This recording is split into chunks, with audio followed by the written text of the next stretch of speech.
Hello and welcome to the channel. Tonight, we're stepping into the unseen world, a realm where life doesn't walk or breathe, yet outsmarts us in ways we're only beginning to understand. Viruses, microscopic mysteries that drift like whispers through air and blood. Not alive in the way we define life, yet capable of incredible cunning. They hijack, adapt, survive. They vanish, then reappear.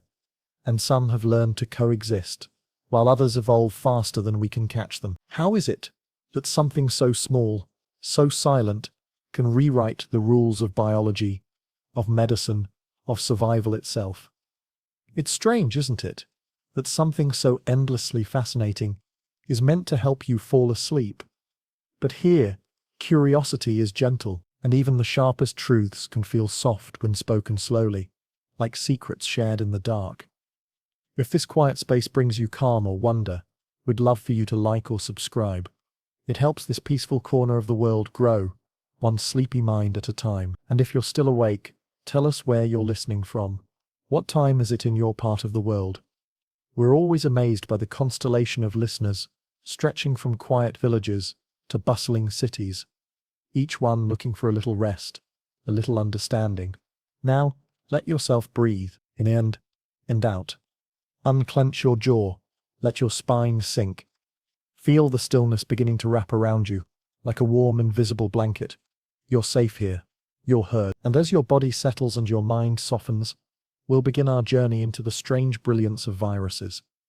How they learn, how they adapt, and why, in a world of giants, it may be the tiniest creatures who think the fastest. The invisible geniuses. Why viruses might be smarter than us. Have you ever wondered about the tiniest teachers on Earth? Picture this.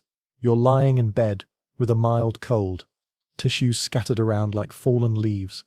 And you might think to yourself, how did something so impossibly small manage to outsmart my entire immune system? It's a gentle mystery that unfolds in the most intimate spaces of our cells, where microscopic entities perform feats of strategy that would make chess grandmasters weep with envy. Tonight we're going to drift through the hidden world of viruses, not as enemies to fear, but as masterful strategists, whose elegant simplicity has been honed across billions of years. Think of them as nature's most patient philosophers, carrying ancient wisdom in packages smaller than the period at the end of this sentence. They've been here longer than us, and they'll likely be here long after our last breath. Fog's a winter window. What makes a virus intelligent? It's not consciousness as we know it. There are no viral thoughts floating through microscopic minds. Instead, imagine intelligence as a river that finds its way around every obstacle, wearing down mountains grain by grain. Viruses embody this fluid intelligence, this patient persistence that transforms the impossible into the inevitable. What is a virus, really? Simplicity with strategy. Let's begin with a moment you might recognize, that first tickle in your throat on a Tuesday morning, the subtle signal that something uninvited has arrived. You might imagine viruses as tiny monsters, but the truth is far more elegant. A virus is essentially a message in a bottle, cast into the cellular ocean of life. It carries instructions, wrapped in the simplest possible package, like a haiku written in the language of survival. Picture a virus as smaller than the smallest thing you can imagine, then make it smaller still. If a cell were the size of a baseball stadium, the virus would be like a marble rolling across the pitcher's mound. Yet within that marble lies a library of information more precisely organized than any human archive. It's minimalism taken to its absolute extreme. No wasted space, no unnecessary components, just pure distilled purpose. The beauty of viral simplicity lies in what they've chosen to abandon. While we humans carry around elaborate organs, complex systems, and redundant backups, viruses have stripped away everything except the essentials. They're like digital nomads of the biological world, carrying only what they absolutely need for their next great adventure. This isn't laziness, it's genius. Every unnecessary component is a liability, every extra piece of genetic material, a burden that slows them down in the endless race of evolution. Think of it this way. Imagine you're packing for a journey, but you can only bring a carry-on bag, and that bag needs to contain everything necessary to build an entire factory in a foreign land. That's essentially what a virus does. Its genetic material, whether DNA or RNA, contains the blueprint for hijacking cellular machinery and turning it into a production line for more viruses.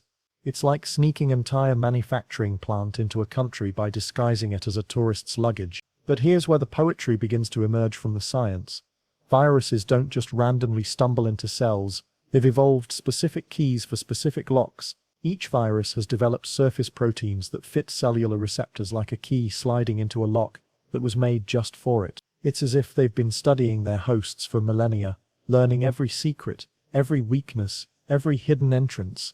The coronavirus that disrupted our world, for instance, carries spike proteins that have been shaped by evolution to bind perfectly with ACE2 receptors in human cells. It's not malicious, it's just exquisitely adapted, like a river that has carved the perfect path through a canyon over countless years. The virus doesn't know it's causing harm, it's simply following the instructions written in its genetic code, instructions that have been refined through billions of trials and errors across deep time. And that brings us to perhaps the most fascinating aspect of viral simplicity, their ability to exist in a space between life and death.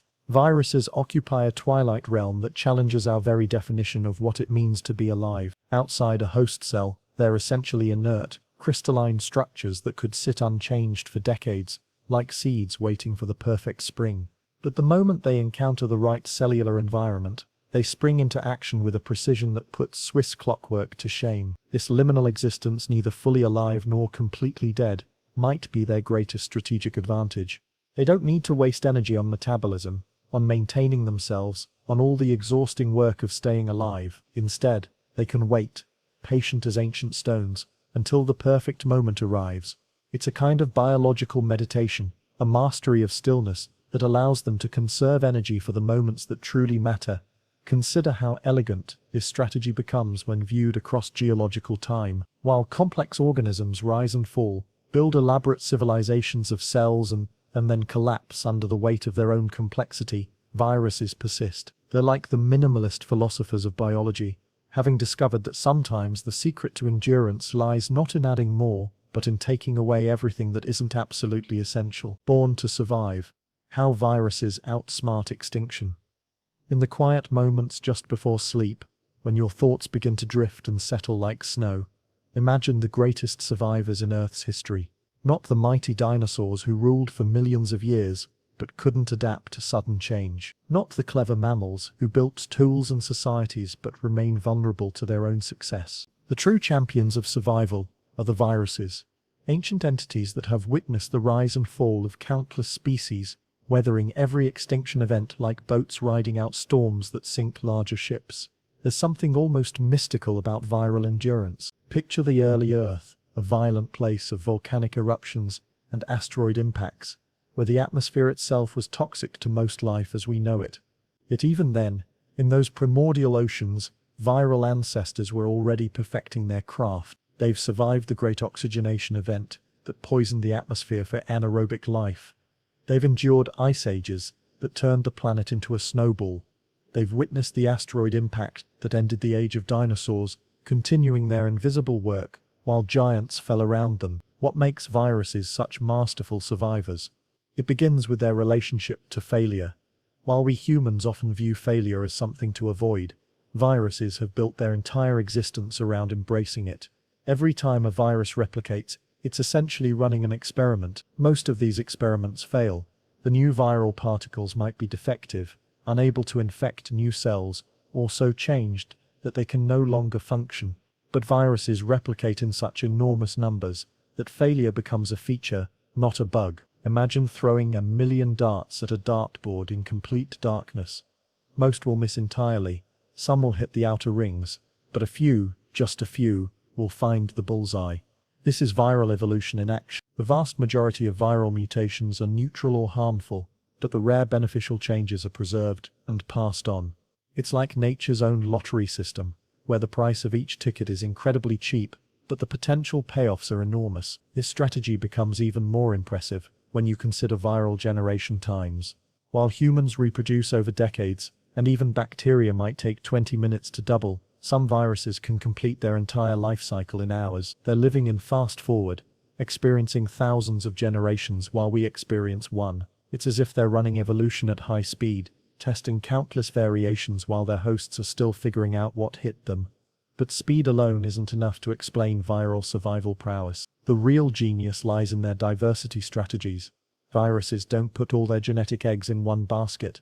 Instead, they maintain what scientists call quasi-species, clouds of related but slightly different variants all existing simultaneously. It's like having 1,000 different keys on your keychain, each one slightly different, ensuring that at least one will fit whatever lock you encounter. This quasi-species approach means that viruses are always ready for change. When a new antiviral drug appears, or when the immune system mounts a response, there are already variants in the viral population that might be resistant. It's not that viruses predict the future, they simply prepare for every possible future simultaneously. They're like those over-prepared travelers who pack for every conceivable weather condition, except instead of extra clothes, they're carrying genetic solutions to problems that don't even exist yet. The influenza virus demonstrates this survival strategy beautifully. Each year, scientists try to predict which flu strains will dominate the coming season, formulating vaccines based on educated guesses about viral evolution. But influenza operates like a shapeshifter, constantly shuffling its surface proteins like a dealer shuffling cards. By the time we've learned to recognize one version, it's already becoming something else. It's not malicious, it's just incredibly, almost poetically good at staying one step ahead. And here's where the story becomes even more fascinating. Viruses don't just survive by avoiding their host's defenses, they sometimes incorporate those defenses into their own toolkit. Some viruses can capture pieces of host genetic material and weave them into their own genomes. It's like a spy not just stealing secrets but actually becoming part of the organization they're infiltrating. This genetic flexibility allows viruses to acquire new abilities, sometimes even beneficial ones for their hosts. Evolution's fast-forward button. Viral mutation. Picture yourself watching clouds drift across a summer sky, their shapes constantly shifting, one moment resembling a rabbit, the next a sailing ship, then dissolving into something entirely new. This is perhaps the closest analogy to understanding how viruses change, but even this gentle metaphor moves too slowly to capture the breathtaking pace of viral evolution. If human evolution is like watching grass grow, viral evolution is like watching lightning dance across storm clouds. When we think about mutation, we often imagine it as rare and dramatic, a sudden twist in the story of life.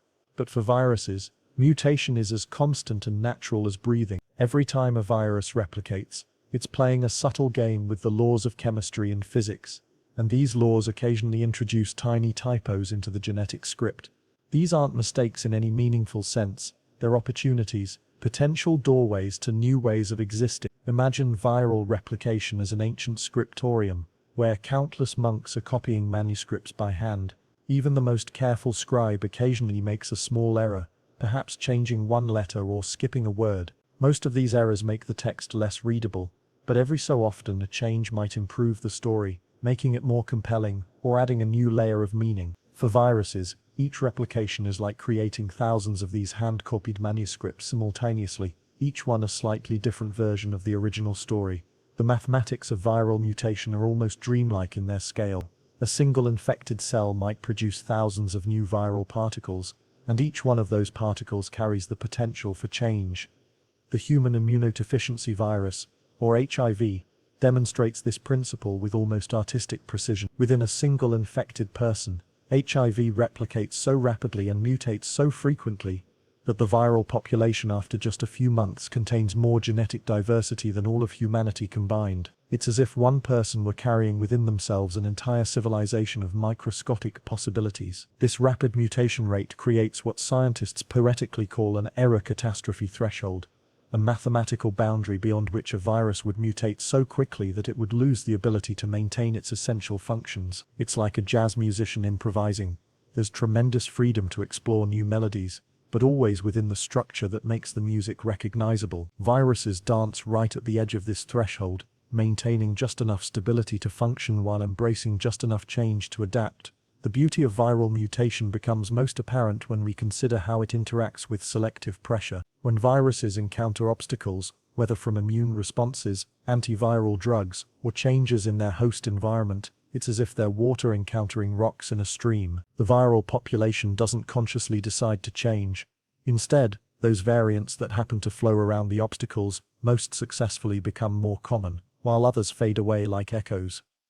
This process creates patterns of evolution that seem almost intentional in their elegance. The seasonal flu virus, for instance, undergoes a process called antigenic drift, gradually accumulating small changes in its surface proteins like a master of disguise, slowly altering their appearance. Over the course of several years, the virus becomes sufficiently different that our immune systems, which learn to recognize the original version, no longer spot the imposter. RNA viruses, which include influenza, coronaviruses, and HIV, are particularly gifted at this evolutionary dance because their replication machinery lacks the proofreading capabilities that DNA-based life forms have developed. It's as if they're writing their genetic stories with pens that occasionally skip or smudge, creating beautiful accidents that sometimes turn out to be masterpieces. This apparent sloppiness is actually a sophisticated strategy by maintaining higher mutation rates. RNA viruses ensure they always have genetic variations ready for whatever challenges evolution might present. But perhaps the most remarkable aspect of viral mutation is how it demonstrates the power of small changes accumulated over time.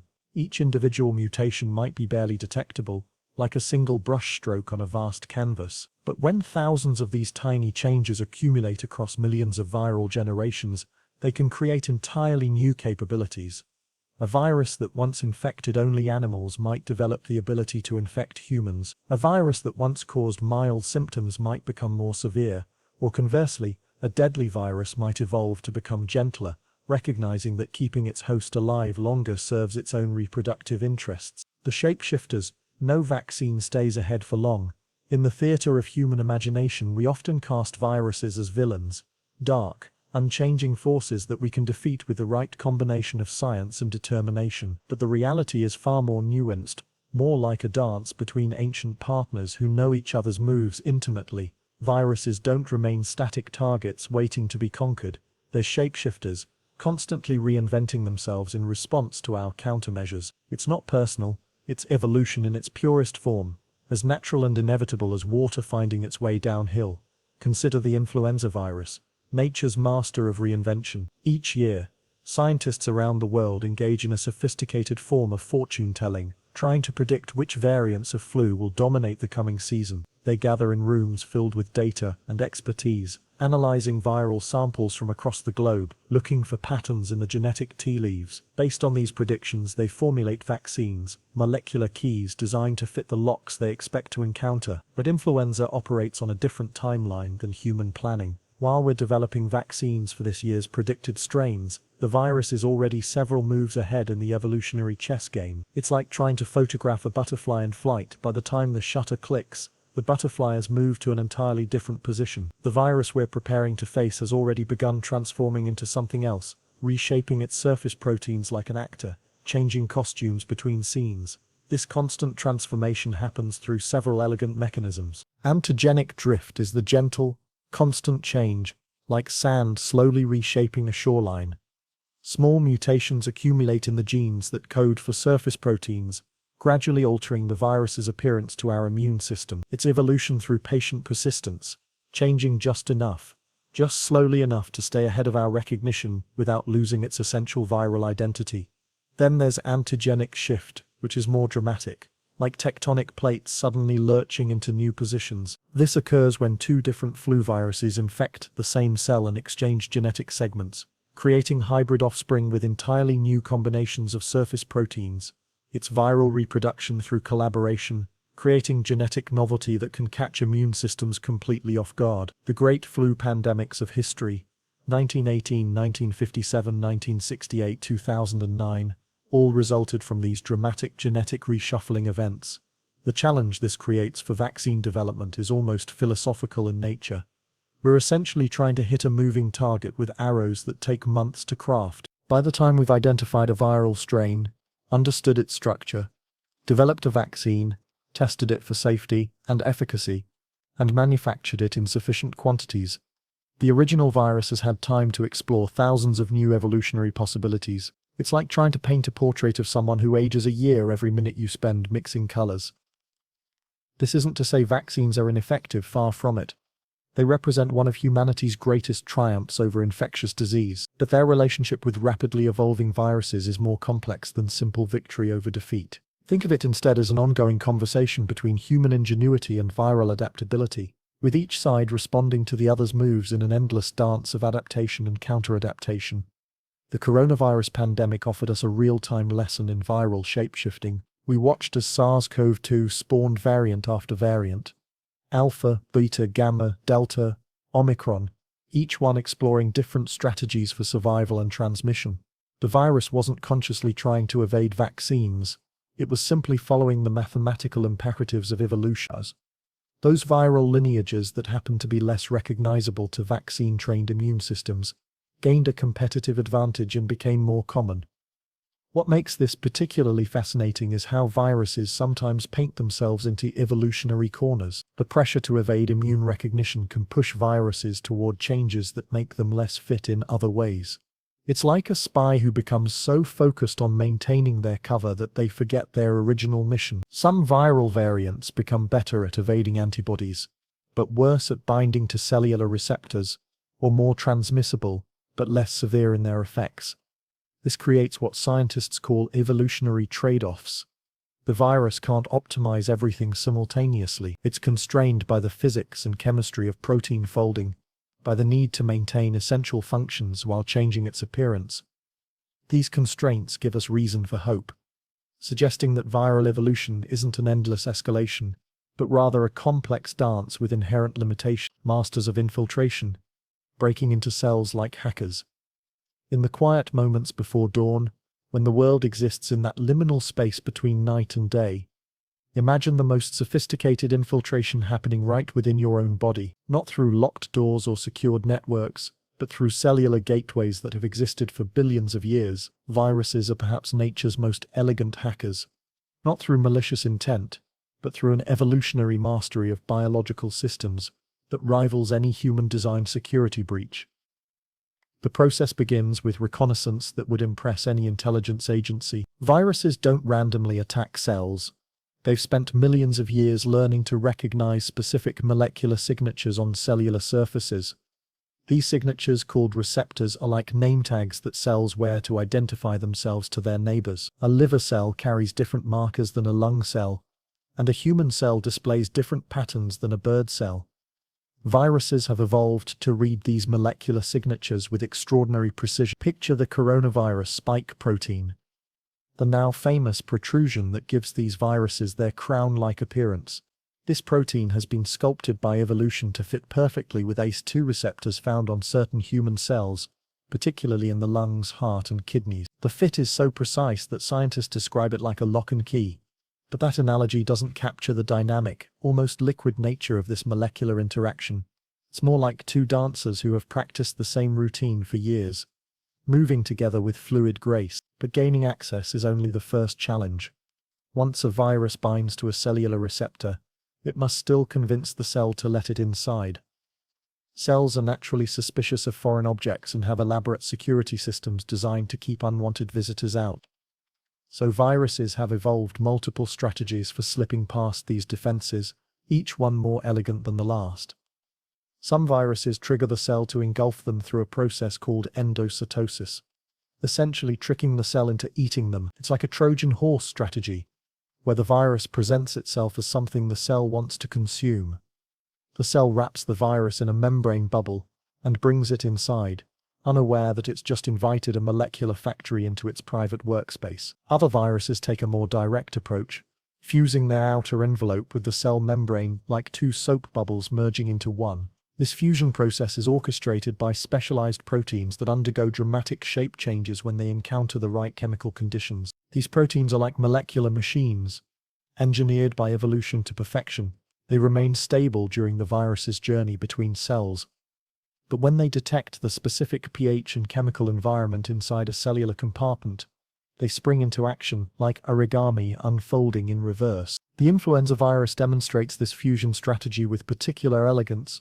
Once inside a cell's endosome, the acidic environment triggers the virus's fusion proteins to change shape dramatically. These proteins, which were folded up like closed umbrellas, suddenly extend and pierce the endosomal membrane, creating a bridge between the virus and the cell's cytoplasm. It's molecular engineering at its finest, a system that remains dormant until the exact right conditions are met, then executes its function with perfect precision. Perhaps most remarkably, Some viruses have evolved to hijack the cell's own transport systems. Cells are constantly moving materials around their interiors using molecular motors that walk along protein highways called microtubules. It's like a microscopic city with delivery trucks, constantly ferrying packages from one district to another. Viruses have learned to attach themselves to these transport systems, riding the cellular infrastructure, like hitchhikers catching a ride on the interstate. The human immunodeficiency virus, HIV, has mastered this cellular navigation with almost artistic precision. After penetrating a cell, HIV doesn't just dump its genetic material randomly into the cytoplasm. Instead, it forms a pre-integration complex, essentially a molecular guidance system that helps navigate the virus's genetic material all the way to the cell's nucleus. This complex can even wait at the nuclear membrane during cell division, patient as a seasoned traveler waiting for the right connection. But perhaps the most ingenious aspect of viral infiltration is how they've learned to exploit the very systems that cells use to protect themselves. Many cells respond to viral infection by shutting down their protein synthesis, essentially going into lockdown mode. But viruses have evolved countermeasures. They carry their own molecular keys that can restart cellular protein production, but only for viral proteins. It's like a burglar who not only breaks into a house but also disables the security system, and then uses the homeowner's own tools to remodel the place for their personal use. Disguise and deception: how viruses trick the immune system. Close your eyes and imagine the most sophisticated masquerade ball in history, where the guests spend lifetimes perfecting their disguises, changing masks and costumes with such subtlety that even the most observant host might never recognize the same visitor twice. This is the dance between viruses and our immune system, an ancient choreography of deception and detection that has been refined across millions of years of evolutionary pressure. Your immune system is like a vigilant guardian that never sleeps, constantly sampling the molecular environment around your cells, looking for anything that doesn't belong. It maintains detailed records of every protein it has encountered, creating a vast library of molecular mugshots that it can reference to identify threats.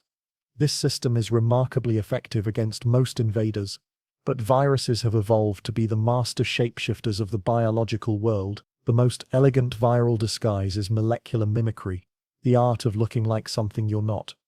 Some viruses carry surface proteins that closely resemble the host's own cellular markers. It's like wearing a perfectly forged identity badge that allows you to walk through secure facilities without arousing suspicion. The hepatitis B virus, for instance, coats itself with proteins that look so much like normal human proteins that immune cells often ignore it entirely. The virus becomes invisible, not by hiding, but by appearing to belong. But molecular mimicry is just one tool in the viral deception toolkit. Many viruses practice what scientists call antigenic variation, constantly changing their surface appearance like actors switching between roles. The influenza virus we discussed earlier is a master of this technique, but it's not alone. The human immunodeficiency virus, HIV, takes this strategy to almost artistic extremes. Within a single infected person, HIV exists not as one uniform population, but as a swarm of closely related variants, each one slightly different from the others. As the immune system learns to recognize and attack one variant, others that happen to be slightly different gain an advantage. It's like playing whack-a-mole with an opponent that grows new heads faster than you can hit the exist ones. The virus isn't consciously strategizing, it's simply following the mathematical imperatives of survival, with those variants that avoid detection becoming more common over time. Some viruses have evolved even more sophisticated deception strategies. They don't just avoid the immune system, they actively sabotage it. Certain viruses produce proteins that interfere with the cellular alarm systems that normally alert immune cells to the presence of infection. It's like a burglar who not only breaks into your house but also cuts the phone lines and disables the security system on their way in.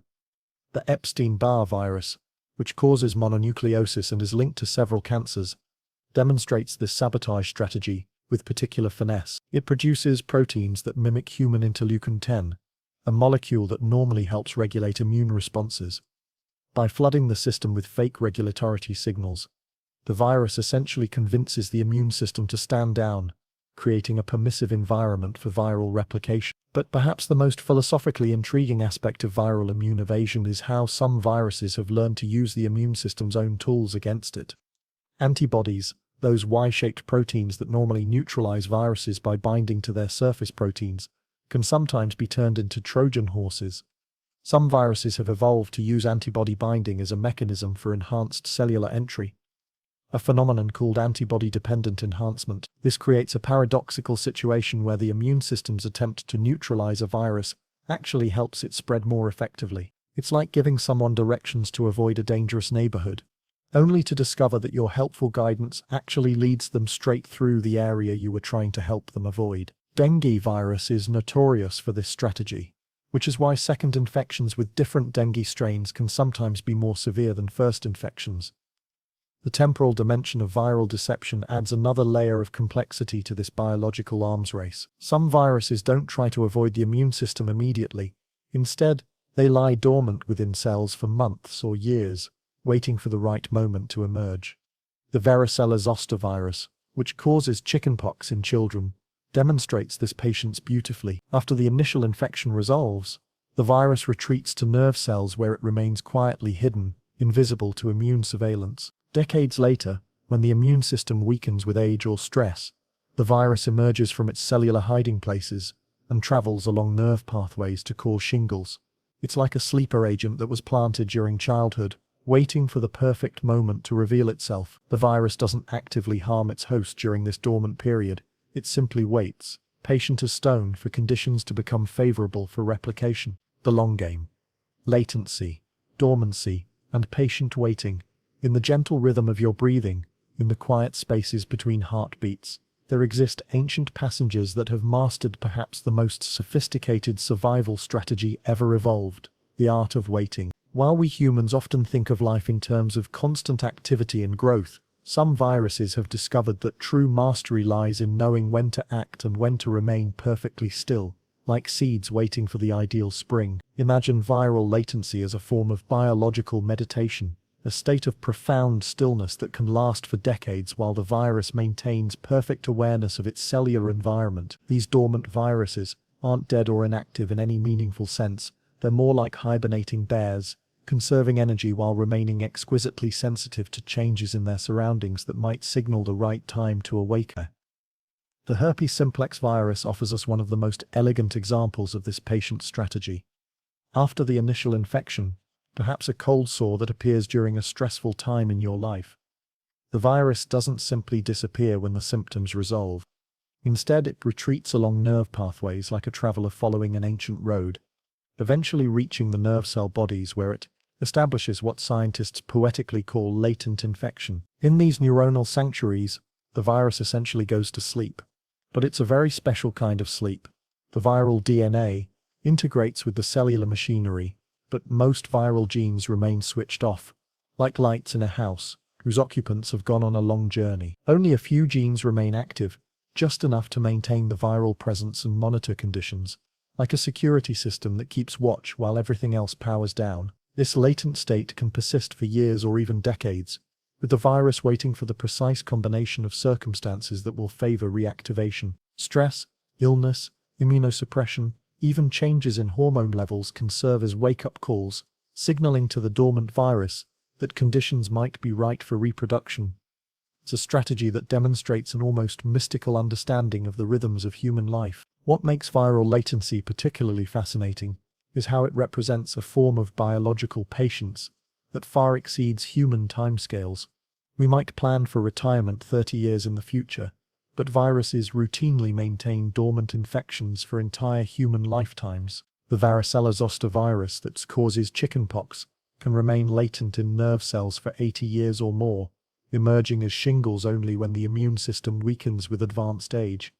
This long-term thinking extends beyond individual infections to entire viral strategies. Some viruses have evolved to be so gentle during their latent phases that they're essentially undetectable, causing no symptoms and triggering no immune responses. They've learned that the best parasites are those that their hosts never notice. A philosophy that would serve many human endeavors well. The Epstein-Barr virus demonstrates this subtle approach beautifully. After the initial mononucleosis infection that might occur during college years, the virus establishes latency in B lymphocytes, immune cells that can live for decades. The virus becomes part of the cellular furniture, so well integrated that it's nearly indistinguishable from normal cellular components. It's estimated that over 90% of adults carry latent Epstein-Barr virus, most without ever knowing it. But latency isn't just about hiding from the immune system. It's also about energy conservation on a massive scale. Active viral replication is metabolically expensive, requiring the virus to commandeer cellular resources and machinery. By spending most of their existence in dormant states, viruses minimize their metabolic footprint while maximizing their chances of long-term survival. It's efficiency that would make environmental scientists weep with admiration. The human immunodeficiency virus, HIV, has evolved a particularly sophisticated form of latency that poses ongoing challenges for treatment. Even when antiviral drugs reduce the active viral load to undetectable levels, HIV maintains reservoirs of latently infected cells scattered throughout the body. These cells can remain dormant for years, but they retain the ability to restart viral production if treatment is interrupted. It's like having sleeper cells distributed throughout a vast network, each one capable of regenerating the entire organization if activated. This viral patience creates what researchers call sanctuary sites, anatomical locations where viruses can persist despite treatment. The brain, testes, and other immune-privileged sites can harbor dormant viruses for extended periods, protected by biological barriers that limit drug penetration and immune surveillance. These sanctuaries represent viral wisdom accumulated over millions of years of evolution. The understanding that true survival sometimes requires retreat to protected spaces where one can wait out unfavorable conditions. Perhaps most remarkably, some viruses have learned to coordinate their emergence from latency with environmental and seasonal cycles. The human cytomegalovirus tends to reactivate more frequently during winter months, possibly taking advantage of seasonal immune suppression or stress patterns. It's as if the virus has learned to read the calendar, timing its activities to coincide with periods when host defenses might be at their lowest. HIV, the genius that chose survival over speed. In the cathedral of viral evolution, where countless microscopic strategies have been tested across billions of years, few viruses demonstrate the sophisticated balance between aggression and restraint quite like the human immunodeficiency virus, HIV. If viruses were composers, HIV would be the one who discovered that sometimes the most powerful music comes not from the loudest crescendos but from the subtle interplay between silence and sound, patience and action. When HIV first emerged in human populations, likely through cross-species transmission from non-human primates sometime in the early 20th century, it faced a fundamental evolutionary dilemma that reveals profound truths about the nature of survival itself. The virus needed to replicate successfully in its new human hosts, but it also needed those hosts to remain alive long enough for transmission to occur. Too aggressive and it would burn through its host population too quickly, eliminating its own opportunities for spread. Too gentle, and it might not replicate effectively enough to establish itself in the face of immune responses. HIV's solution to this dilemma was to become a master of the long game, a viral strategist that chose sustainable parasitism over quick exploitation. Unlike viruses that cause acute infections and then either kill their hosts or get cleared by immune responses, HIV developed the ability to persist for years or even decades within infected individuals, maintaining viral replication while gradually, almost imperceptibly, wearing down the immune system that tries to contain it. This strategy unfolds like a slow-motion chess game played across years. HIV doesn't attack the immune system with overwhelming force. Instead, it targets the very cells that coordinate immune responses, particularly CD4+ T helper cells. These cells are like generals in the immune army, responsible for coordinating responses to threats and maintaining immunological memory. By preferentially infecting and destroying these cellular commanders, HIV gradually undermines the host's ability to mount effective defenses against any pathogen, not just the virus itself. But HIV's genius extends far beyond its choice of cellular targets. The virus has evolved an almost poetic relationship with mutation and diversity that demonstrates evolutionary thinking on multiple timescales simultaneously. Within a single infected person, HIV replicates rapidly, generating enormous numbers of offspring with slight genetic variations. This creates what scientists call a viral swarm, a cloud of related but distinct viral variants all coexisting within the same host. This diversity serves multiple functions that reveal the depth of HIV's evolutionary strategy. When the immune system mounts a response against one viral variant, other variants that happen to be slightly different can continue replicating, ensuring that the infection persists even as specific immune responses develop. It's like a guerrilla warfare strategy, where the enemy never presents a single, unchanging target, but instead operates as a constantly shifting network of related but distinct units. The mathematical beauty of this approach becomes apparent when we consider how HIV balances mutation rates. The virus replicates using an enzyme called reverse transcriptase that lacks proofreading capabilities, leading to high mutation rates that generate the diversity necessary for immune evasion. But if mutation rates were too high, the virus would lose essential functions and cease to be viable. HIV operates right at the mathematical edge: high enough mutation rates to stay ahead of immune responses, but low enough to maintain viral fitness. Perhaps most remarkably, HIV has evolved to exploit the very mechanisms that the immune system uses to combat infection. The virus can integrate its genetic material directly into the chromosomes of infected cells, becoming a permanent part of the cellular genome. This means that as long as the infected cell remains alive, it carries the potential to produce new viral particles. Some of these infected cells can remain dormant for years, serving as viral reservoirs that can restart infection even after prolonged treatment with antiviral drugs.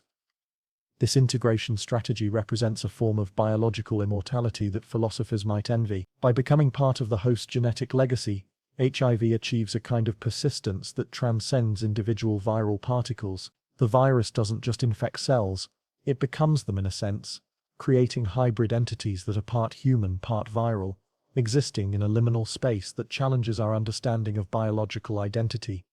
The elegance of HIV's survival strategy becomes even more apparent when we consider how it has adapted to medical interventions.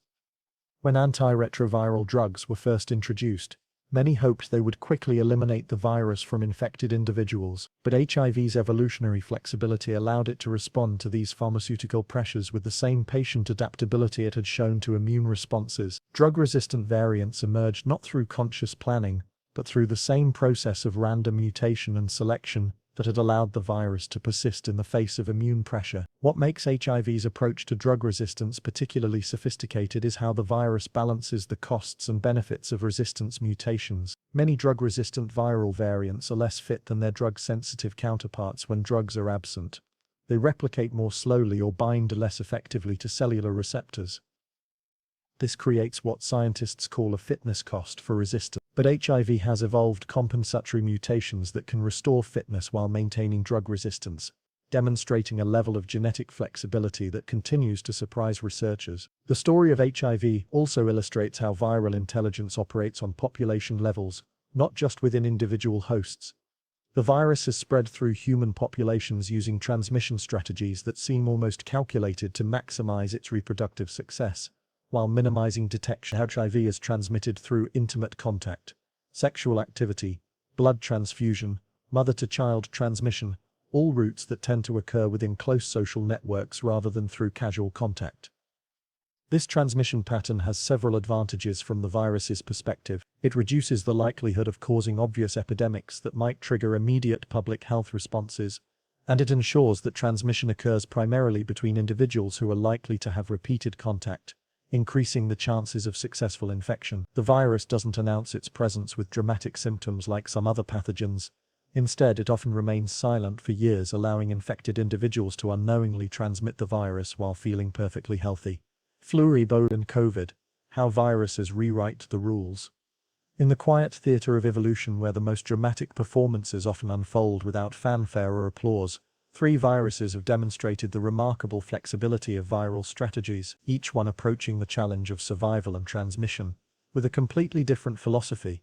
Like 3 different schools of thought in an ancient university, influenza, Ebola, and SARS-CoV-2 represent distinct approaches to the art of being a successful virus in the modern world. Influenza embodies the philosophy of constant change, the viral equivalent of a jazz musician who never plays the same song twice, always improvising, always exploring new melodic possibilities. Each year, flu viruses undergo what scientists call antigenic drift, accumulating small changes in their surface proteins, like an artist making tiny adjustments to a painting that is never quite finished. These changes are subtle enough that the virus remains recognizably influenza, but significant enough that last year's immune responses might not recognize this year's variant. But influenza's true genius lies in its occasional dramatic reinventions through antigenic shift events where different flu strains meet within the same cell and exchange genetic segments like musicians trading instruments mid-performance. When a human flu strain encounters an avian flu strain in the respiratory tract of a pig, a scenario that occurs regularly in agricultural settings, the resulting hybrid offspring can possess entirely new combinations of surface proteins. These antigenic shift events have punctuated human history with pandemic waves that reshape societies and remind us of our vulnerability to microscopic forces. The 1918 flu pandemic, which killed more people than World War I, emerged from just such a genetic reshuffling event. The virus that emerged was neither purely human nor purely avian, but something new. A hybrid that combined the transmissibility of human flu with surface proteins that were foreign to human immune systems. What makes influenza particularly fascinating is how it has learned to exploit the seasonal rhythms of human life. In temperate climates, flu transmission peaks during winter months, when people spend more time indoors in close contact with each other, when the dry air helps viral particles remain airborne longer, and when the stress of shorter days and colder weather may suppress immune function. The virus doesn't consciously plan for these seasonal advantages, but millions of years of evolution have selected for viral lineages that happen to be most transmissible during these favorable periods. Ebola virus represents a completely different survival philosophy, one of intense, almost overwhelming virulence that seems to contradict everything we think we know about successful parasitism. Where HIV whispers its presence over years, Ebola announces itself with symptoms so severe and distinctive that infected individuals often become obviously ill within days. The virus causes hemorrhagic fever, organ failure, and death rates that can exceed 90% in some outbreaks. From a traditional evolutionary perspective, Ebola's strategy seems almost suicidal. Why would a virus evolve to kill its host so quickly and so dramatically?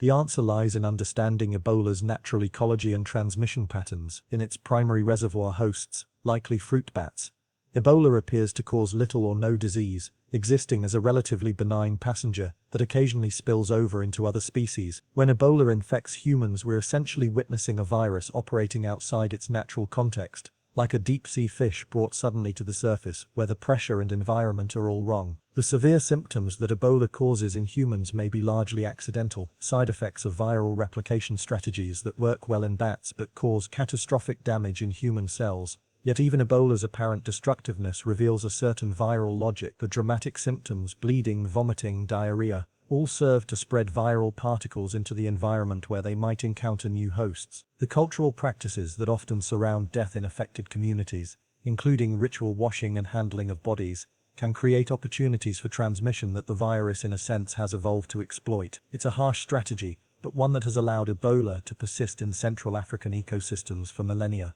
The SARS-CoV-2 coronavirus that causes COVID-19 represents yet another approach, one that seems almost designed to exploit the vulnerabilities of modern connected societies. This virus found a middle path between the extremes represented by HIV and Ebola, severe enough to cause serious illness in many people, but mild enough in others to spread undetected through populations. COVID-19's transmission strategy reveals an almost uncanny adaptation to contemporary human behavior. The virus spreads primarily through respiratory droplets and aerosols, making activities that bring people together indoors, dining, singing, attending meetings particularly risky. It can be transmitted by people who feel perfectly healthy, allowing it to spread through communities before anyone realizes an outbreak is occurring. Perhaps most remarkably, SARS-CoV-2 demonstrated the ability to evolve new transmission strategies in real time as it spread through human populations. The Delta variant became more transmissible. The Omicron variant learned to partially evade vaccine-induced immunity while generally causing milder symptoms. Each major variant represented the virus exploring new regions of evolutionary space, testing different balances between transmissibility, immune evasion, and virulence. The pandemic also revealed how viruses can indirectly reshape human behavior and society. Lockdowns, mask mandates, social distancing, remote work, All of these represented human adaptations to viral pressure, changes in our collective behavior, driven by the presence of a microscopic entity. In a sense, SARS-CoV-2 didn't just infect human cells, it infected human culture, altering the way we live, work, and interact with each other. Hijacking life, turning cells into viral factories. In the microscopic realm where chemistry becomes biology and molecular machines dance their ancient choreography. Perhaps no phenomenon is more elegantly ruthless than a virus transforming a living cell into its own personal manufacturing facility. Picture this cellular takeover, not as destruction, but as the most sophisticated form of renovation imaginable, where an experienced architect walks into someone else's home and, with barely perceptible changes, converts it into something entirely different while the original occupants barely notice what's happening. When a virus successfully penetrates a cell's defenses, what follows is not chaos or random destruction, but rather a masterclass in biological engineering. The virus doesn't destroy the cellular machinery it encounters. That would be wasteful and ultimately self-defeating. Instead, it performs something closer to corporate restructuring, gradually redirecting the cell's existing infrastructure toward viral production, while maintaining enough normal cellular function to keep the factory operational. This process begins with what might be called administrative changes.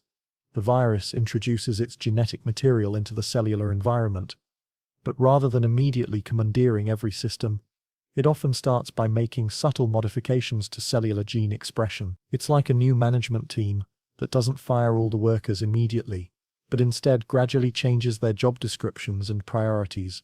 Many DNA viruses, such as adenoviruses, demonstrate this gradual takeover with particular finesse. They introduce their genetic material into the cell nucleus, where it begins to interact with the host cell's transcription machinery, the cellular systems responsible for reading genes and producing RNA messages. The virus doesn't completely shut down cellular gene expression. Instead, it subtly biases the system toward producing viral proteins, while maintaining enough cellular function to keep the manufacturing process running smoothly. The transformation of a cell into a viral factory often involves remarkable feats of cellular reorganization.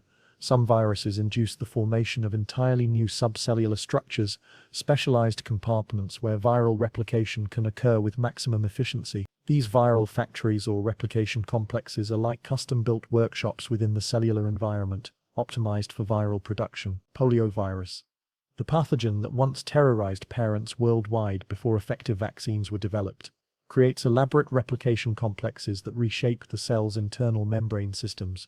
The virus induces the formation of double membrane vesicles derived from cellular organelles, creating protected spaces where viral RNA replication can proceed without interference from cellular antiviral systems. It's architectural renovation at the molecular scale, taking existing building materials and repurposing them for entirely new functions. But perhaps the most remarkable aspect of viral factory construction is how it often enhances certain cellular functions rather than simply suppressing them. Many viruses upregulate cellular protein synthesis machinery, essentially putting the cellular factory into overdrive. The endoplasmic reticulum, where cellular proteins are normally produced at a steady, sustainable pace, gets converted into a high-speed production line optimized for viral protein manufacturing. The hepatitis C virus demonstrates this enhancement strategy beautifully. Rather than shutting down cellular metabolism, the virus actually stimulates certain metabolic pathways, particularly those involved in lipid synthesis. The virus needs these cellular lipids to construct the membranous compartments where it replicates, so it essentially convinces the cell to increase production of the raw materials it requires. It's like a tenant who not only pays rent but also convinces the landlord to renovate the building to better suit their needs. This metabolic reprogramming often involves hijacking cellular signaling pathways, the communication networks that cells use to coordinate their activities and respond to environmental changes. Viruses have evolved to produce proteins that mimic or interfere with these cellular signals, essentially gaining control of the cell's decision-making processes. The virus doesn't need to understand these pathways in any conscious sense. Millions of years of evolution have selected for viral variants that happen to produce proteins that interact favorably with cellular signaling systems. Some viruses take cellular hijacking to almost artistic extreme. The human cytomegalovirus, a herpes virus that can cause serious illness in immunocompromised individuals, produces over 200 different proteins, many of which serve to fine-tune cellular function in ways that favor viral replication. The virus essentially performs a complete cellular makeover, adjusting everything from protein synthesis rates to cellular stress responses to create the perfect environment for its own reproduction. The temporal dynamics of cellular conversion reveal another layer of viral sophistication. Many viruses don't immediately convert cells into full-scale viral factories. Instead, they often go through distinct phases. Early gene expression focuses on establishing infection and modifying cellular function, while late gene expression shifts toward massive production of viral components and assembly of new viral particles. This phased approach serves multiple functions. Early viral proteins often focus on evading cellular antiviral responses and modifying cellular metabolism to support viral replication. Only after these preparations are complete does the virus shift into high-gear production mode, maximizing the number of viral particles produced while minimizing the time during which the cell displays obvious signs of infection. The influenza virus demonstrates this temporal control with particular elegance. Early in infection, the virus produces relatively small amounts of viral proteins while it replicates its genetic material and suppresses cellular antiviral responses. But late in infection, viral protein production increases dramatically, and the virus begins producing the components necessary for viral particle assembly and release. Perhaps most remarkably, some viruses have evolved to coordinate the timing of cellular conversion with external environmental factors. Certain plant viruses, for instance, synchronize their replication cycles with the host plant's circadian rhythms, taking advantage of periods when cellular defenses might be at their lowest, or when specific cellular resources are most abundant. The adaptation advantage: why viruses always come back. In the gentle cadence of evolutionary time, where changes accumulate like sediment at the bottom of ancient lakes, viruses have mastered perhaps the most fundamental truth of existence, that adaptation is not a destination but a continuous journey. Like water that always finds a way around obstacles, reshaping itself to fit through the narrowest spaces, viruses embody the principle that flexibility and responsiveness to change are more valuable than any fixed strength or strategy. Consider the mathematical beauty of viral population dynamics. When we deploy a new antiviral drug or introduce a vaccine, we're essentially creating a new selective pressure in the environment where viruses replicate. From the virus's perspective, this isn't a catastrophe to be feared. It's simply a new puzzle to solve, a fresh challenge that will ultimately be overcome through the patient persistence of evolutionary trial and error. Viruses and the human brain. Strange connections. Imagine for a moment that you could shrink down smaller than the tiniest ant, smaller than the smallest bacterium, until you're floating in the warm, dark corridors of a human brain. The neurons around you pulse with electrical whispers, carrying thoughts and memories and dreams. And there, woven into this most sacred space of human consciousness, you discover something unexpected. Viruses. Not destroying, not attacking, but participating, collaborating, almost thinking alongside us. This isn't science fiction. Right now, as you listen to these words, your brain contains viral DNA that has been with your family line for thousands of generations. Scientists call them endogenous retroviruses, but that clinical name hardly captures their mystery. These ancient viral passengers have become part of who we are, written into our genetic story like secret collaborators in the book of human consciousness. Consider the moment when a mother first bonds with her newborn child. That rush of overwhelming love that seems to come from somewhere deeper than thought. The placenta that nourished that baby through pregnancy. Viral proteins helped build it. The neural connections forming in that infant's developing brain. Some of those pathways were guided by genetic sequences that began their journey as viruses millions of years ago. It's as if viruses looked at the grand project of human evolution and said, "We'd like to help with that." But how does something with no brain make such sophisticated choices? How does a virus, simple strand of genetic material wrapped in protein, navigate the labyrinthine complexity of a human cell with what appears to be purposeful intelligence? The answer lies in something biologists call molecular recognition. But that phrase doesn't capture the poetry of what's actually happening. Think of it like this. Imagine you're a master key that's been floating through a vast mansion for centuries, and you've learnt the shape of every lock, not through trial and error, but through something deeper, a kind of molecular memory that gets passed down and refined. With each generation, viruses don't bumble around randomly hoping to find a cell to infect. No, they arrive at your cellular doorstep, carrying what amounts to a detailed floor plan of your biology. They know which proteins to mimic, which cellular passwords to whisper, how to slip past your immune system's guards by wearing the molecular equivalent of a perfect disguise. The rabies virus, for instance, doesn't just infect any old cells. It has an almost supernatural affinity for neurons. It travels along nerve pathways like it's following a map, making its way to the brain with the precision of a guided missile. And once there, it doesn't destroy everything in sight. Instead, it makes subtle modifications to behavior, increasing aggression, promoting the very biting behavior that helps the virus spread to new hosts. Is this intelligent, or is it something beyond intelligence? A kind of evolved intuition that operates on principles we're only beginning to understand. There's a virus called HTLV1 that seems to know something profound about human social behavior. It spreads primarily through intimate contact between mothers and children, between lovers. But here's the remarkable part. In communities where this virus is common, it doesn't cause widespread disease. Instead, it appears to have found a way to coexist with its human hosts across generations, as if it understands that destroying its home would be counterproductive. The virus has learned patience, it has learned restraint, it has learned that the best parasite is one that doesn't kill its host, a lesson that took human civilizations millennia to figure out. And then there are the viruses that seem to enhance their hosts rather than harm them. Some viral infections in plants make them more resistant to drought. Certain viruses in fungi help those fungi survive in extreme temperatures. It's as if these microscopic entities are constantly running experiments in biological enhancement, testing out new forms of collaboration. But perhaps the most mysterious connection between viruses and consciousness lies in something called viral dark matter, genetic sequences in our DNA that clearly originated from ancient viral infections, but whose function remains completely unknown. Scientists estimate that anywhere from 8 to 40% of the human genome might have viral origins. That means nearly half of what makes you might trace back to these ancient molecular visitors.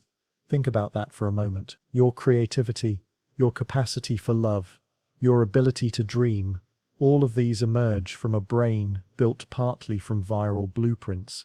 When you have a sudden insight, when you feel a surge of intuition, when you experience that mysterious sense of connection to something larger than yourself, are you thinking with a purely human mind? Or are you thinking with a kind of hybrid consciousness, shaped by millions of years of viral partnership?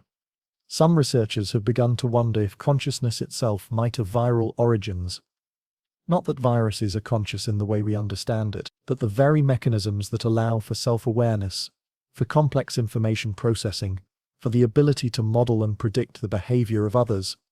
These might have emerged from the sophisticated molecular strategies that viruses developed long before brains existed. It's a humbling thought. The intelligence you're using right now to understand these words might be in part a gift from creatures so small that millions could dance on the head of a pin. Biological puppeteers. How viruses alter behavior. Picture this. Somewhere in a forest, a carpenter ant climbs higher and higher up a plant stem, moving with unusual determination. It's not searching for food. Ants typically forage closer to the ground. No, this ant has a different mission, though it doesn't know it. When it reaches just the right height, just the right humidity, it clamps its jaws onto a leaf with such force that it can never let go. And there it dies. But the story doesn't end there. From the ant's head, a delicate fungal stalk emerges, growing toward the light like some alien flower. When it's ready, this stalk will burst open, showering spores down onto the ant trails below, beginning the cycle anew. The fungus, Ophiocordyceps, though its true name sounds like something from a fairy tale, has turned the ant into a launching pad for the next generation.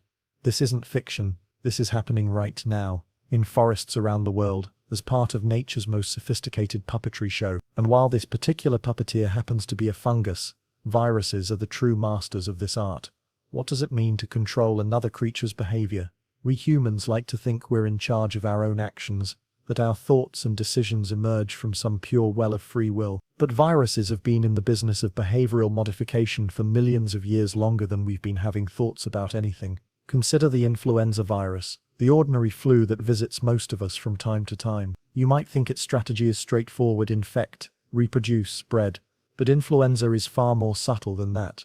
It doesn't just make you sick, it makes you sick in very specific ways that maximize its own transmission. Ever notice how the flu makes you want to stay home, but also makes you just miserable enough to venture out for supplies? How it gives you a cough that's productive enough to spread viral particles, but not so severe that you're completely bedridden. How it creates that particular kind of fatigue that makes you want to curl up in public spaces, airports, offices, schools, where you're likely to encounter the most people. The virus is conducting a delicate orchestra of symptoms, each one tuned to create the perfect conditions for its own spread. It's not consciously planning this, of course, but the viruses that succeed are the ones that happen to hit this sweet spot of transmission efficiency. Over millions of generations, they've become extraordinarily good at it. But some viruses go much further than simply optimizing symptoms. They reach directly into the brain and start rewiring behavior at the most fundamental level. Rabies virus, that ancient shapeshifter, doesn't just cause aggression, it causes very specific types of aggression. An infected animal doesn't attack randomly. Instead, it becomes compulsively driven to bite, particularly around the face and neck, where saliva transfer is most efficient. The virus somehow knows that biting is its ticket to a new host, and it transforms its current host into a biological machine designed for exactly that purpose. Even more remarkably, rabies can alter behavior long before any physical symptoms appear. Dogs with rabies often become unusually friendly in the early stages of infection, approaching strangers they would normally avoid. It's as if the virus understands that a friendly dog is more likely to get close enough to bite someone than an obviously sick one. This kind of behavioral manipulation requires an almost supernatural understanding of psychology. The virus needs to know not just how its host's brain works, but how other brains will respond to changes in that behavior. It's playing chess with the social dynamics of an entire species. And then there's toxoplasma, perhaps the most famous of the mind-controlling parasites. This single-celled organism has a complex life cycle that requires it to travel from cats to rodents and back again. The challenge? Mice are naturally terrified of cats, making this transition difficult. Toxoplasma's solution is elegantly diabolical. When it infects a mouse, it doesn't just suppress the fear response to cats, it actually makes the mouse attracted to cat odor. Infected mice seek out areas that smell like cats, essentially volunteering themselves for predation. The parasite has reached into the mouse's brain and flipped one of the most basic survival instincts from avoid to approach. But here's where the story gets even stranger. Toxoplasma also infects humans. Some estimates suggest that up to 1/3 of the global population carries it. And while we're not mice, and we're not typically eaten by cats, the parasite still seems to influence our behavior in subtle ways. People with toxoplasma infections show slightly different personality profiles than those without. They tend to be more impulsive, more willing to take risks, more likely to be involved in car accidents. Some studies suggest they're more likely to develop certain mental health conditions. It's as if the parasite is still trying to run its ancient program of behavioral modification, even though the context has completely changed. The implications are staggering. How many of our daily decisions, what we eat, who we're attracted to, how we respond to stress, might be influenced by microscopic passengers we don't even know we're carrying. Some viruses seem to understand human social behavior better than we understand it ourselves. There's a sexually transmitted virus called human papillomavirus, HPV, that causes genital warts. You might expect such a virus to hide its presence, to avoid detection for as long as possible. But certain strains of HPV do the opposite. They create visible lesions that, while not dangerous, are deeply stigmatizing. Why would a virus want to mark its host in such an obvious way? Some researchers theorize that visible symptoms might actually serve the virus's interests by influencing mate selection and sexual behavior in complex ways. The virus might be broadcasting information about its presence, potentially affecting who its host partners with and how those relationships develop. It's a chilling thought that our most intimate choices might be influenced by microscopic strategists with their own evolutionary agenda. But perhaps the most unsettling possibility is that viruses might be collaborating with each other in ways we're only beginning to discover. Some viral infections make hosts more susceptible to other infections. Some viruses seem to time their outbreaks to coincide with other pathogens. It's as if there's a hidden ecosystem of behavioral manipulation happening all around us, with different species of microscopic puppeteers coordinating their effects. The The boundary between self and other, between our choices and their influences, becomes fascinatingly blurred. We are not isolated decision makers, but nodes in a vast network of biological relationships that extends all the way down to the molecular level. And maybe that's not something to fear, but something to marvel at. We are walking ecosystems, collaborative works of art created by countless invisible partners. Every thought, every choice, every moment of consciousness emerges from this beautiful, complex dance between host and passenger, self and other. In the quiet of the night, as you drift towards sleep, remember that you are never truly alone. You carry within you the genetic wisdom of ancient travelers, the molecular memories of partnerships that stretch back to the very beginning of life on Earth. You are not just yourself, you are a living library of evolutionary strategies, a breathing testament to the power of cooperation between the smallest and largest forms of life. Symbiosis, or sabotage. When viruses help their hosts, there's a moment in every gardener's year when they discover something unexpected blooming in their carefully tended beds, a flower they didn't plant, growing exactly where it shouldn't be able to survive. Perhaps it's a delicate orchid thriving in sandy soil, or a tropical bloom flourishing through an unexpectedly harsh winter. The gardener might initially worry about this uninvited guest, but then comes the realization, somehow, this plant is making the whole garden more beautiful. Nature is full of such surprises, and none more surprising than the viruses that don't destroy their hosts, but enhance them.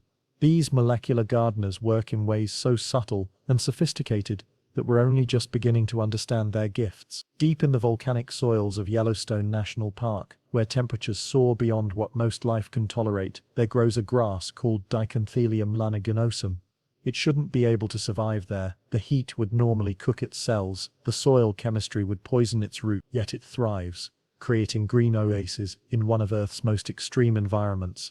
The secret to this grass's superpower, a virus. Scientists discovered that plants infected with a particular virus can tolerate temperatures up to 65 degrees Celsius, nearly 150 degrees Fahrenheit. Remove the virus, and the plants die in the heat.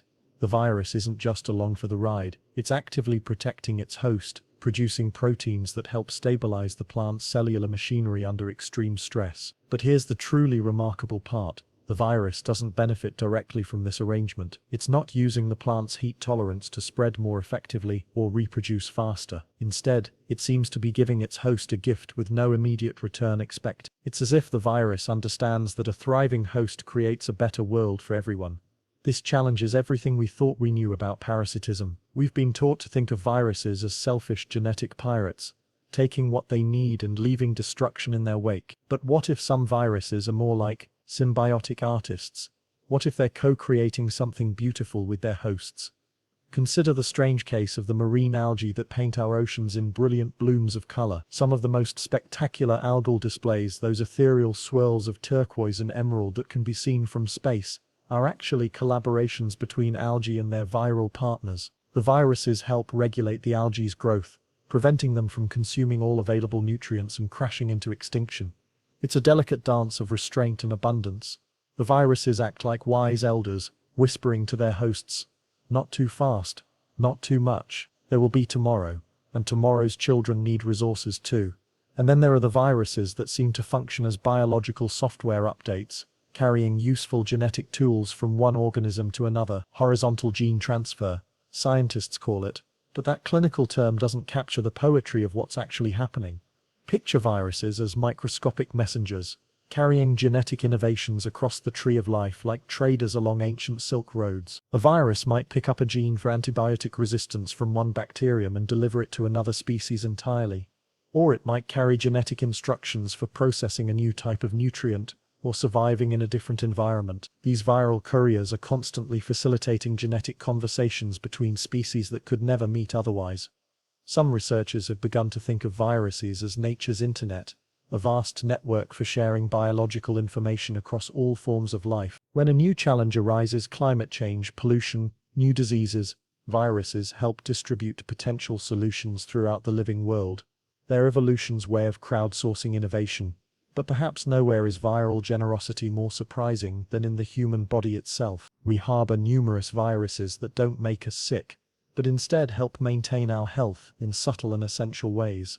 Some viruses in our gut help regulate our immune systems, training our defenses to distinguish between harmful invaders and beneficial microbes. There are viruses that live in our skin and help maintain the delicate bacterial ecosystems that protect us from pathogenic infections.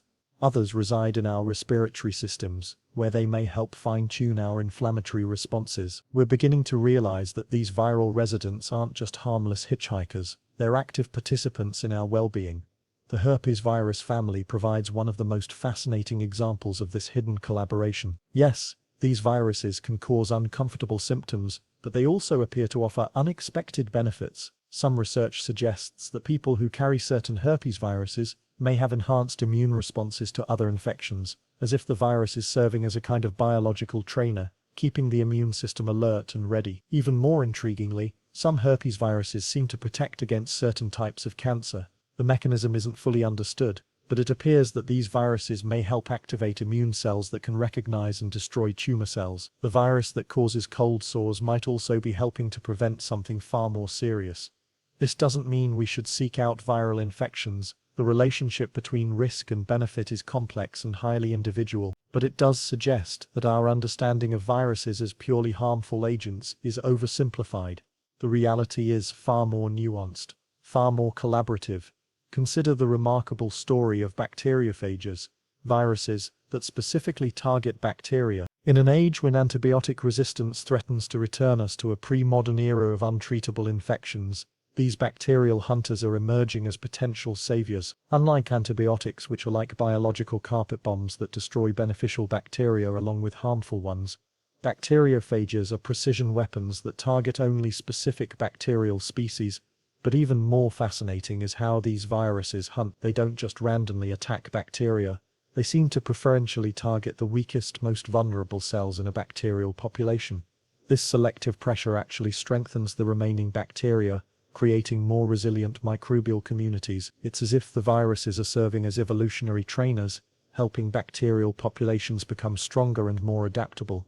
In the ocean, viral activity helps maintain the delicate balance of marine ecosystems. Viruses regularly cull bacterial populations, preventing any single species from dominating and consuming all available resources. When bacteria die from viral infection, they release nutrients back into the water, feeding other organisms and maintaining the complex food webs that support all marine life. This viral gardening happens on a scale almost too vast to comprehend. Scientists estimate that viruses kill about 20% of all marine bacteria every day, recycling countless tons of organic matter and keeping the ocean's biological cycles running smoothly. Without viruses, our oceans would likely be much less diverse, much less productive, and ultimately much less capable of supporting life. But perhaps the most profound example of viral collaboration lies in our own evolutionary history. As we explored earlier, a significant portion of our genome appears to have viral origins. But these aren't just random genetic hitchhikers. Many of these viral sequences appear to serve important functions in human development and physiology. Some viral-derived genes help regulate other genes, acting like molecular conductors that coordinate the symphony of proteins needed for complex biological processes. Others appear to play crucial roles in brain development, immune function, and even the formation of memories. There's growing evidence that viral genetic contributions may have been essential to the evolution of complex life itself. The ability to form sophisticated multicellular organisms, to develop complex nervous systems, to engage in social behaviors, all of these might have required genetic innovations that viruses helped provide. In this light, viruses begin to look less like invaders and more like evolutionary collaborators, ancient partners in the grand experiment of life on Earth. They've been with us from the beginning, not as enemies to be defeated, but as teachers, trainers, and sometimes generous gift givers. As you settle into sleep tonight, consider this. You are not just a human being, but a walking ecosystem of collaborative relationships. The viruses within you, most of them silent, helpful partners, are part of what makes you who you are. They've contributed to your immune system, your brain development, possibly even your personality and preferences. You are a living testament to the power of cooperation, a breathing example of how apparent opposites, host and parasite, self and other, can sometimes create something more beautiful together than either could achieve alone. Can we ever win? The futility of beating evolution. Imagine trying to win a chess match against an opponent who's been playing for 4 billion years, who never sleeps, never gets tired, and learns from every single game, an opponent who doesn't just play on one board, but on millions simultaneously, across every possible environment on Earth. An opponent who, when backed into a corner, doesn't just find a way out, but evolves entirely new rules of the game. This is the challenge we face when we declare war on viruses.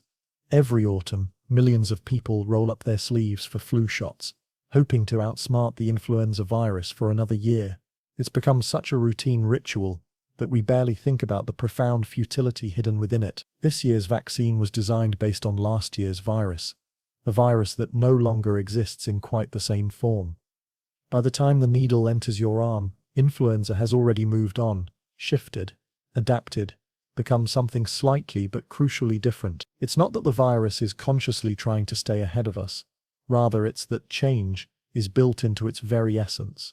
Every time it reproduces, which happens millions of times each day across the globe, there's a chance for mutation, for variation, for evolutionary experimentation. Most of these changes lead nowhere, or make the virus less effective. But occasionally, purely by chance, a mutation creates something new, something our immune systems haven't seen before, something our vaccines can't quite catch. And that something spreads. This is why, after decades of medical advances, we still don't have a universal flu vaccine. It's why we still get colds. It's why new viral diseases continue to emerge from the wild, cross species barriers, and surprise us with their capabilities. We're not fighting individual viruses, we're fighting evolution itself. Consider the common cold virus, rhinovirus. Surely one of humanity's most familiar microscopic companions. We've known about it for decades. We understand its structure, its life cycle, its weaknesses. We've thrown countless resources at developing treatments and vaccines. And yet, the average person still catches 2 to 3 colds per year. Children catch even more. Why can't we defeat something so simple, so well studied? Because rhinovirus isn't simple at all. It's actually more than 60 different types of viruses, all similar enough to cause the same symptoms, but different enough that immunity to one provides little protection against the others. And these types keep changing, keep evolving, keep surprising us with new variations. It's like trying to vaccinate against the concept of bird, when what you're really facing is eagles, sparrows, penguins, ostriches, hummingbirds, and thousands of other species, each with their own unique characteristics, each constantly evolving into new forms. But perhaps the most humbling example of viral adaptability comes from HIV, the virus that causes AIDS. When HIV was first identified in the 1980s, it seemed like a clearly definable enemy. Scientists mapped its genome, understood its life cycle, and confidently predicted that a vaccine would be developed within a few years. 4 decades later, despite unprecedented scientific effort and billions of dollars in research, we still don't have an effective HIV vaccine, not because scientists haven't been clever enough, but because HIV is almost supernaturally good at changing. The virus mutates so rapidly that a single infected person can harbor millions of slightly different viral variants simultaneously. It's like trying to hit a target that's not just moving but constantly splitting into new targets, each moving in a different direction. By the time your immune system learns to recognize one variant, dozens of others have already taken its place. HIV doesn't just mutate randomly, it seems to preferentially change the very regions that our immune systems are most likely to target. It's as if the virus is playing a cosmic game of evolutionary whack-a-mole, always staying one step ahead of our biological defenses. And this points to something profound about the nature of viral intelligence. Viruses don't need to be conscious to be strategic. They don't need to plan ahead to be incredibly effective at survival. They simply need to change, constantly and rapidly, letting the environment select for the most successful variants. This process, natural selection operating at hyperspeed, creates what appears to be intelligence from the outside. The virus seems to know how to evade our defenses, how to exploit our weaknesses, how to stay ahead of our treatments. But really, it's just that the viruses that happen to be good at these things are the ones that survive to reproduce. It's evolution in fast forward, and we're watching it happen in real time. This creates a fundamental asymmetry in our conflict with viruses. We develop treatments and vaccines using rational, deliberate processes that take years or decades. Clinical trials, regulatory approval, mass production, all necessary steps that ensure safety and efficacy, but all painfully slow from an evolutionary perspective. Meanwhile, viruses are conducting their own clinical trials every single day, in millions of hosts simultaneously. The trials that fail simply disappear. The ones that succeed spread exponentially. No paperwork required, no regulatory approval needed, just the cold, efficient mathematics of natural selection. Antibiotics face the same evolutionary arms race. When penicillin was first discovered, it seemed like a miracle drug, a weapon that could defeat bacterial infections that had plagued humanity for millennia. And for a time, it worked beautifully. But bacteria, like viruses, are evolution's students. Within a few years, penicillin-resistant strains began to appear. So we developed new antibiotics, and bacteria evolved resistance to those. We developed combinations of drugs, hoping to stay ahead of the evolutionary curve. Bacteria learned to share resistance genes with each other, spreading immunity to our treatments throughout their populations like biological social media. Today, we face the terrifying prospect of superbugs, bacterial infections that are resistant to all known antibiotics. We've created selection pressure for the evolution of the perfect bacterial survivor, and bacteria have obliged us by becoming exactly that. The same pattern plays out with antiviral drugs. When we develop a treatment that targets a specific viral protein, the virus eventually evolves variants of that protein that no longer bind to our drug. When we target multiple proteins simultaneously, the virus learns to work around our interference. It's not that these treatments don't work. Many are spectacularly effective, at least temporarily. But temporarily is the key word. In the long game of evolution, our victories are often Pyrrhic. We save lives today, but we also create tomorrow's evolutionary challenges. This might sound deeply discouraging, but perhaps there's wisdom in accepting our limitations. Maybe the goal shouldn't be to win against viruses, but to find ways to coexist with them that minimize harm while acknowledging their extraordinary adaptive capabilities. Some of the most successful public health interventions have worked not by trying to eliminate viruses, but by making it harder for them to spread. Hand washing, social distancing, improved ventilation. These strategies don't require us to outsmart evolution. They simply change the environment in ways that make viral transmission more difficult. Vaccination, too, can be seen not as a way to eliminate viruses, but as a way to have an ongoing conversation with them. Each vaccine updates our immune systems with information about current viral threats. The viruses evolve in response, and we update our vaccines accordingly. It's not victory, it's adaptation. And sometimes the most elegant solutions come from working with viral evolution rather than against it. Scientists are developing vaccines that specifically target the parts of viruses that are least likely to change the conserved regions that are essential for viral function. These universal vaccines may not provide perfect immunity, but they might offer broad, durable protection against entire families of related viruses. Other researchers are exploring live attenuated vaccines, weakened versions of viruses that can still evolve, but only in directions that make them less dangerous. It's like channeling viral evolution toward outcomes that benefit both the virus and its host. Perhaps most intriguingly, some scientists are investigating whether we can use evolution itself as a weapon against viruses. By creating environments that specifically select for less harmful viral variants, we might be able to guide viral evolution toward forms that are easier to live with. As you drift towards sleep tonight, consider this. You are part of an ancient conversation between humanity and the microbial world. It's not a war with winners and losers, but an ongoing negotiation between different forms of life, each trying to find its place in the world. We may never defeat viruses in any final sense, but we can learn to dance with them, to adapt alongside them, to find ways of coexisting that honor both our need for health and their need for survival. In the end, perhaps that's not futility, perhaps that's wisdom. The ultimate survivors. Why viruses may outlast us all. Picture Earth 5 billion years from now. Our sun, grown old and weary, swells into a red giant, its surface expanding far beyond the orbit of Mercury. The oceans have long since boiled away. The atmosphere has been stripped into space. The surface of our planet is a molten hellscape, where nothing we would recognize as life could possibly survive. And yet, deep in the cooling rock, in the last pockets of chemical complexity, there might still be something stirring, something that remembers what life once was, and carries within itself the possibility of what life might become again. Viruses have already survived the most catastrophic extinction events in Earth's history. They were here before the first flowers bloomed, before the first animals walked on land, before complex cells learned to cooperate in multicellular bodies. They witnessed the rise and fall of the dinosaurs, the freezing and thawing of entire ice ages, the collision of continents and the opening of oceans. Through it all, they persisted, adapted, evolved, survived. What makes viruses such extraordinary survivors isn't their size or their simplicity, though both help. It's their fundamental strategy for existence. They don't fight the world, they become part of it. They don't resist change, they embody it.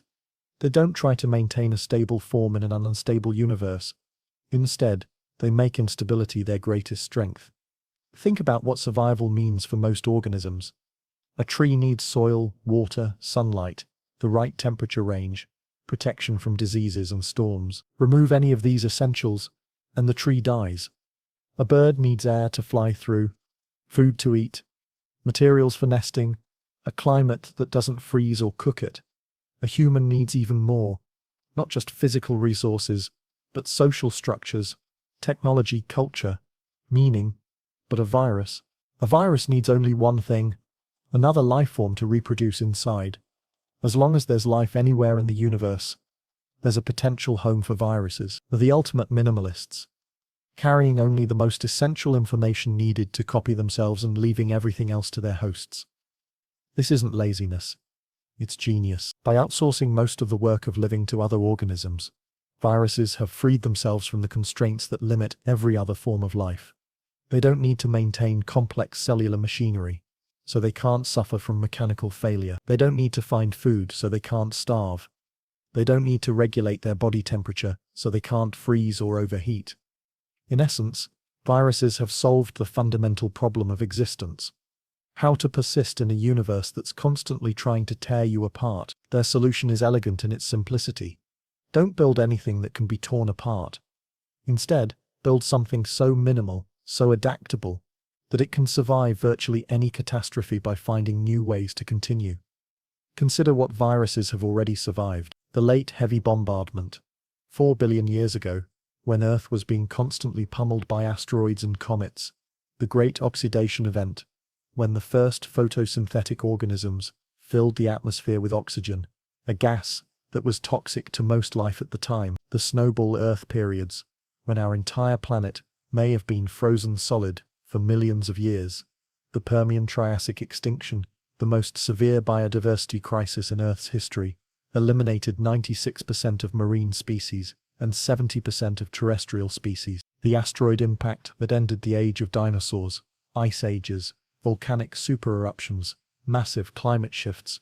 Viruses have weathered them all, not by resisting these changes, but by adapting to whatever new conditions emerged. And with each catastrophe, viruses didn't just survive, they thrived.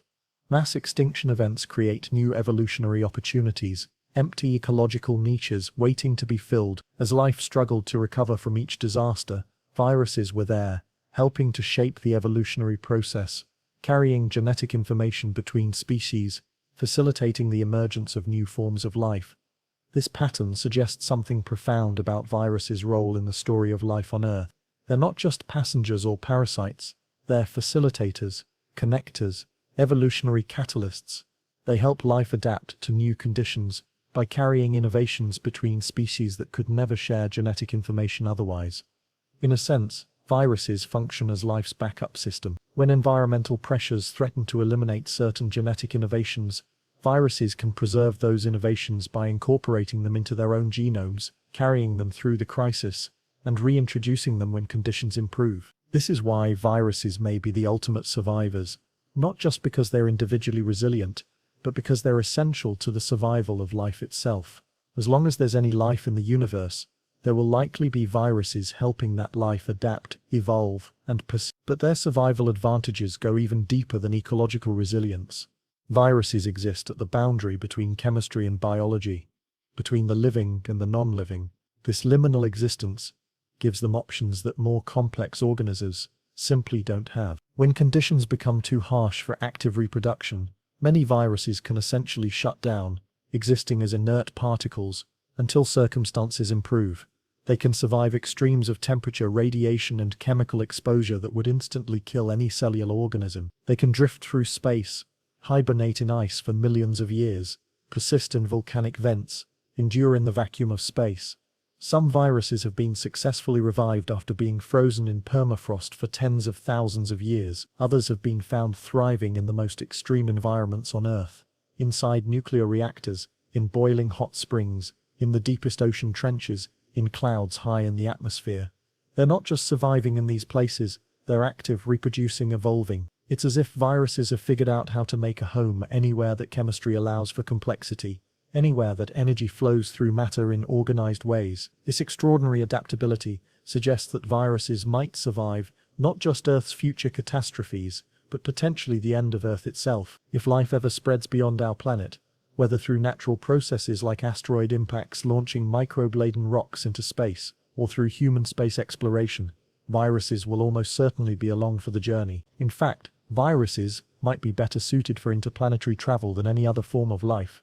They can survive the vacuum of space, resist cosmic radiation, remain dormant for geological timescales, and then spring back to life when they encounter suitable hosts. They're like biological seeds designed for sowing life across the cosmos. Some astrobiologists have speculated that viruses might have played a role in the origin of life on Earth, arriving from space carrying genetic information from other worlds. While this remains highly speculative, it highlights just how well-suited viruses are for surviving the kinds of extreme conditions that exist between worlds.